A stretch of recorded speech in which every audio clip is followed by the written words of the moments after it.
लोगों को इतना बड़ा कार्यक्रम करके दिखाया।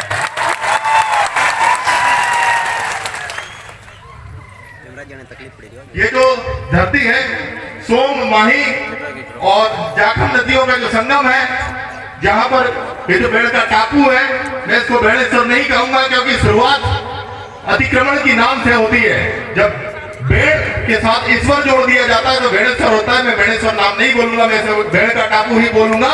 और ये बेड़ का टापू आदिवासियों के स्वाभिमान का, आदिवासियों की अस्मिता का और आदिवासियों की पहचान का एक सबूत है कि वो भूमि है जो हजारों साल से, जो बेड़ का भील, जो मावजी महाराज है, ये उनकी कर्म भूमि है और इस कर्म भूमि को हम लेकर रहेंगे। और इस वजह से मैं आज राजस्थान के मुख्यमंत्री को चेतावनी देना चाहता हूँ कि अपने राजस्व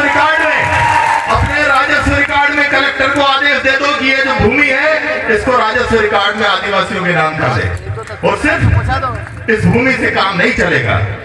जो संविधान में आपको पावर दिए हैं वो टीएससी के अंदर दिया, ट्राइबल एडवाइजरी काउंसिल।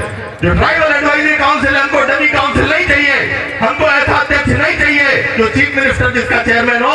उदयपुर का जो टीएससी का कार्यालय है उस पर भील प्रदेश और इस आदिवासी परिवार का कब्जा होना चाहिए। कम से कम 80% पोस्ट जो है, कम से कम 80% जो पोस्ट है वो आदिवासी परिवार के लोगों को आपको दी जाए। और आप लोग तय कीजिए कि अध्यक्ष कौन होगा। मैं आपसे वादा करता हूं कि 2023 के पहले वो आदमी टीएससी का चेयरमैन होगा। मेरी उच्च स्तर पे बात हुई और मैंने उनको बोला है कि जहां जहां पर टीएससी का गठन हुआ है वहां पर चीफ मिनिस्टर टीएससी का चेयरमैन नहीं होना चाहिए, वहां पर चेयरमैन आदिवासी समाज से होना चाहिए। और जो टीएससी की पावर मैं आपको बताना चाहता हूं कि टीएससी कैबिनेट से भी बड़ी होती है। कैबिनेट को जो पावर होते हैं उससे कई ज्यादा पावर अनुसूचित एरियो में टीएससी को दिए गए संविधान के अंदर। लेकिन कोई भी माई का लाल, कोई भी राष्ट्रपति, कोई भी राज्यपाल, चूंकि ये चंगू मंगू है उन सरकारों के, उन चट्टों के, तो ये इनको जमीन पर नहीं उतरने देते हैं।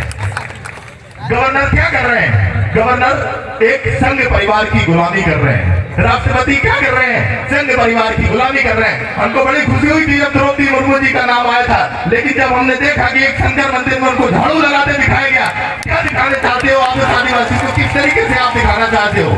हमारी खुद की संस्कृति है, हमारा खुद का धर्म है, आप क्या दिखाना चाहते हो आदिवासियों को कि आदिवासी आपका गुलाम है? इसी गुलामी से आदिवासी को नफरत है, इसी गुलामी से हमें नफरत है। और हमने जिस तरीके से अंग्रेजों को भगाया उसी तरीके से इस बेड़ेश्वर टापू से ये तो लोग हैं आज बड़ी सुरक्षा कर रहे हैं। देखिए आप वहां पर मंदिरों की, इनको डर है कि कहीं आज कब्जा नहीं कर ले।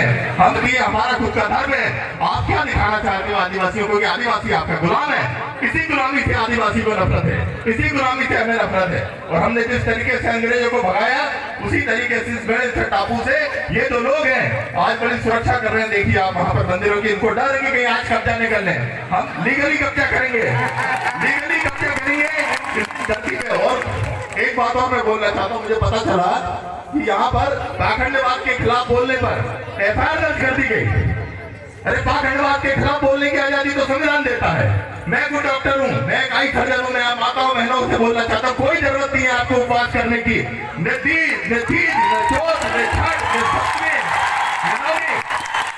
बड़ी आज सप्ताह में एक बार कड़कनाथ खाइए। अरे कड़कनाथ का पालन हम करते हैं और कड़कनाथ खा बोल रहा है ये पाखंडी, ये पुजारी, ये कड़कनाथ खा रहे हैं, ये राजनीति के सौदागर कड़कनाथ खा रहे हैं। हमको कड़कनाथ खाने की जरूरत है। उन माताओं बहनों में कड़कनाथ में आयरन होता है। सब्जी खाइए, दूध खाइए, अंडा खाइए, खूब खाइए और खूब मेहनत करिए। यदि आप लोग अच्छा नहीं खाएंगे तो आपके बच्चे कुपोषित हो जाएंगे, आपके बच्चे कुपोषित हो जाएंगे, आपका डीएनए कमजोर हो जाएगा। यही तो ये लोग चाहते हैं कि आप लोग उपवास रहो, 8-8, 10-10 दिन आप उपवास रहिए। तो हमको इस पाखंडवाद से दूर होना है। जहां तक संस्कृति का तिरण का सवाल है, मैं आपको बहुत सारे उदाहरण दे सकता हूँ। महाकालेश्वर का नाम आपने सुना होगा। महाकालेश्वर की स्थापना किसने की? उज्जैन की स्थापना किसने की? गर्दभील ने की। गर्दभील के कुल देवता थे। गर्दभील का लड़का जो था उसका नाम राजा विक्रमादित्य था। राजा विक्रमादित्य के कुल देवता है। छत्तीसगढ़ के अंदर बमलेश्वरी माई है, बमलेश्वरी माताई है, वो इसी विक्रमादित्य की कुल देवी थी। आप आज जाके देखिए कि बमलेश्वरी में भी कब्जा है टीपुओं का और उज्जैन में भी कब्जा है। ओंकारेश्वर के अंदर, ओंकारेश्वर की स्थापना राजा मंधाता जो थे नादुबील ने ओंकारेश्वर की स्थापना की। आज आप ओंकारेश्वर में जाके देखिए, ओंकारेश्वर में उन्हीं लोगों का कब्जा है। तो यदि आप लोगों ने आवाज नहीं उठाई तो धीरे धीरे करके आपके जितने भी आस्था स्थल है, 90% जो आस्था स्थल है वो पहाड़ों पे है। वो पहाड़ों पे कौन रहता था? आदिवासी रहते थे। वहां जो देवी देवता किसके हैं? आदिवासियों के हैं। साले ये यूपी बिहार के पंडे कहां से आ गए? हमारे संस्थानों पे, हमारे आस्था स्थलों पे हमको कब्जा कर रहा होगा। हम संवैधानिक तरीके से, हम जो लोग हैं संविधान को मानने वाले लोग हैं, हमको मजबूर मत करिए कि हम बिरसा मुंडा और टंटिया भील के रास्ते पे जाएं।